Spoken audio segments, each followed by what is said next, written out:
안녕하십니까. 우리 시간에는 대출 90% 되면 난리 난다. 난리 난다는 말이 옛날식 표현인데 이게 전쟁이 난다 이런 의미죠.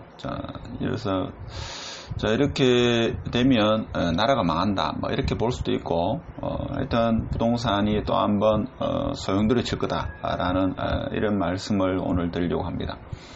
물론 현실적으로 90%가 될지는 모르겠습니다만은 일단 영상을 끝까지 보시면 제 남들 생각은 90%는 좀 과할 것 같고 어떻게든 간에 대출은 완화될 거다라는 게 제 개인적인 생각이고 일단은 좋아요 눌러주시고 영상을 끝까지 보시고 영상이 괜찮으시면 구독해줘도 괜찮습니다.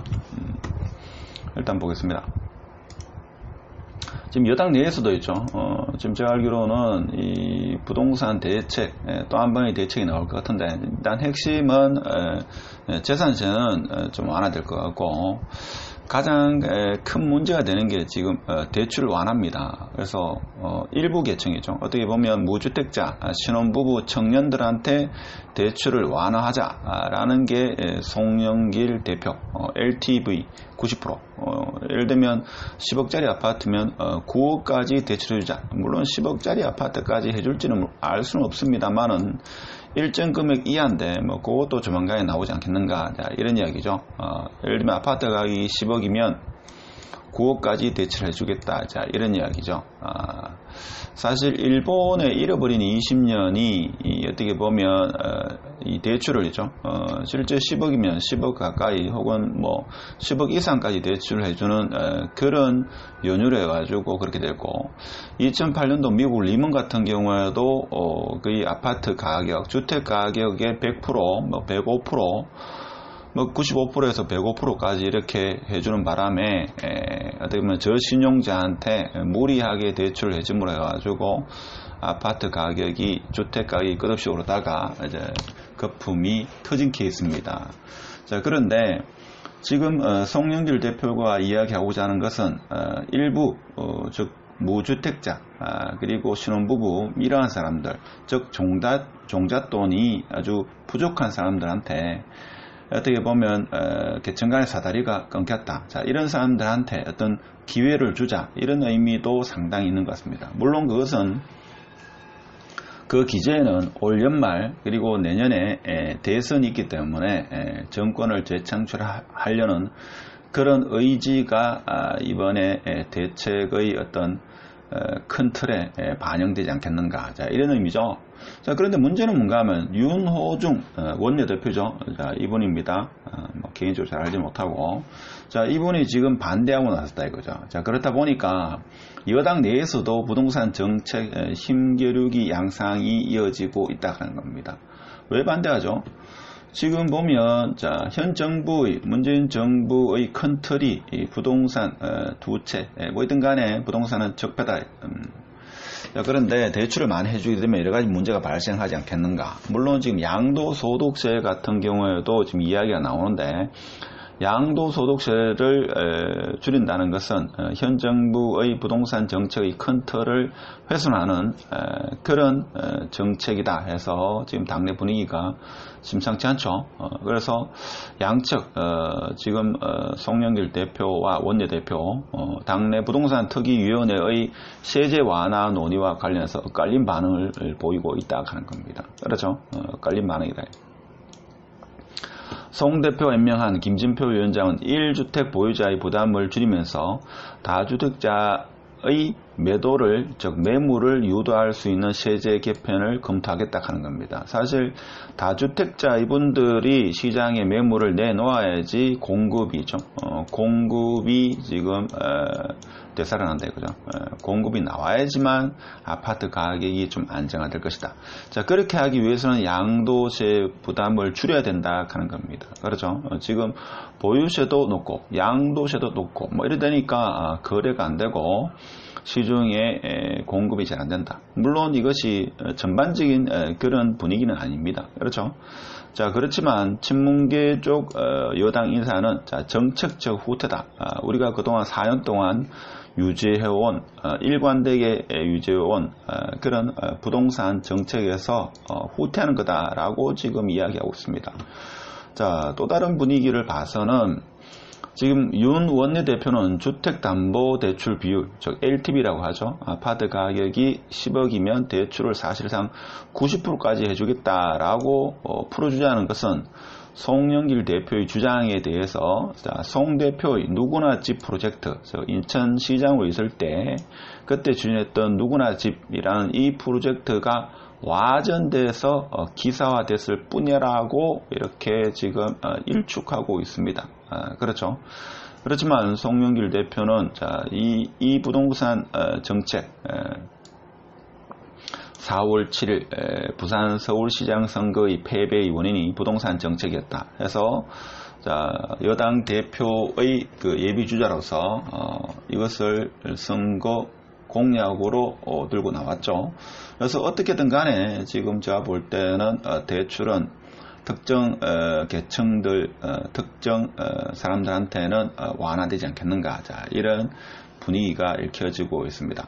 자, 그러다 보니까 당내에서 힘 겨루기가 이어지고 있다 보니까 당내에서는 민심부터 살펴라. 과연 국민들이 무엇을 원하는지 그것을 살펴라. 이런 조언이 이어지고 있습니다. 그러면 왜 제가 초기에 대출 90%가 되면 난리 나는가? 어떻게 보면 대한민국이 흔들릴 수 있는가? 이런 이야기를 했는 이유가 이겁니다. 일단은 취지는 이렇습니다. 무주택자, 신혼부부, 청년들 이분들이 사실 돈 한 1억, 2억 미만이겠죠.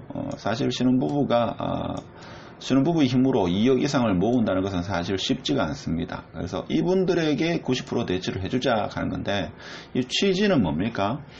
무주택 서민 신혼부부, 청년 세대는 종잣돈이 많지 않기 때문에 이분들은 영원히 어떻게 보면 아파트를 구매할 수 없는 그런 세대로 지금 전략해서 계층 간의 사다리가 없다, 사다리가 끊겼다, 이런 어떤 현 상황을 좀 타개하고자 그리고 정권 재창출을 하고자 지금 여당 대표가 지금 이야기하는 거죠.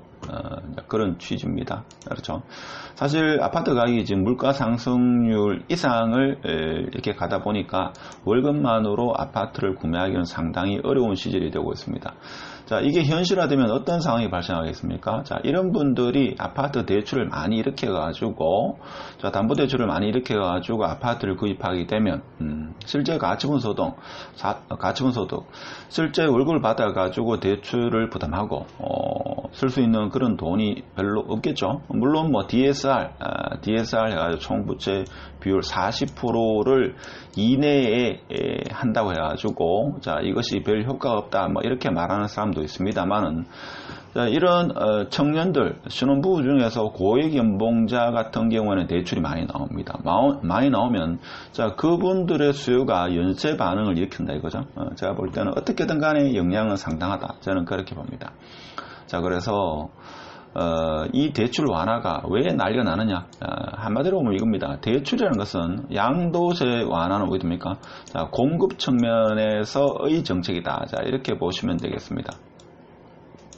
근데 대출 완화는 이제 수요가 있죠. 수요가 갑작스럽게 증가하는 겁니다. 그 수요가 실수요일 수도 있고 가수요일 수도 있습니다. 물론 가수요 속에는 투기 수요도 포함되겠죠. 이 모두가 움직이기 때문에 대출 완화는 부동산 시장에 엄청난 시그널이 될 수 있다고 하는 겁니다. 그렇죠. 그래서 현실적으로 봐서는 제가 볼 때는 현실적으로 어떻게든 간에 제가 볼 때는 대출은 이번에 6월 1일 이전 혹은 조금 늦으면 6월 초나 그때 나올 겁니다. 나와서 소급 적용이 아니겠고, 어느 시점부터 대출을 해주겠죠. 그래서 여러분 생각할 때 어떻습니까?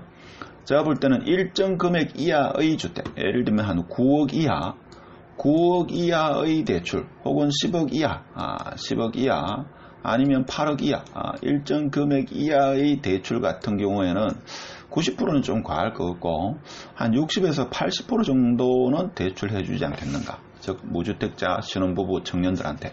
자, 이렇게 할 수 있겠죠.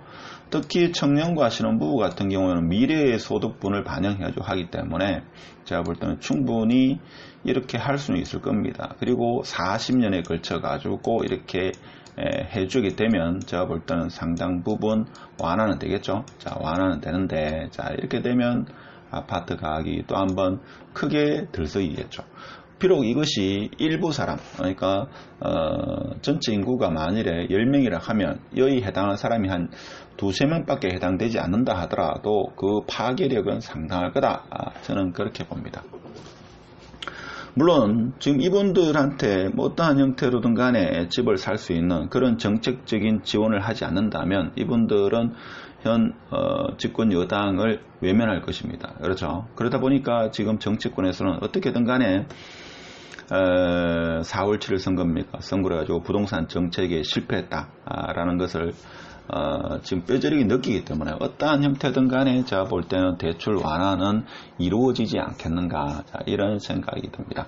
자, 그렇게 되면 대출 완화가 이루어지게 되면 부동산 시장에 아주 큰 변화는 온다. 그래서 90% 같은 경우는 제가 생각해도 너무 과하지 않겠는가.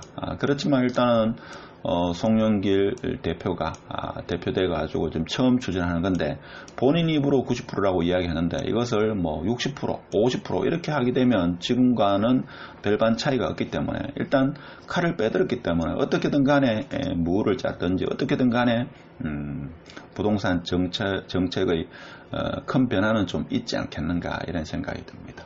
일단은 조만간에 이런 대책이 나올 거니까 대책이 나오면 우리가 다시 해석을 하면서 앞으로의 부동산 시장 같이 한번 해석해보는 그런 시간을 가지도록 하겠습니다. 오늘 여기까지 하겠습니다. 마치겠습니다.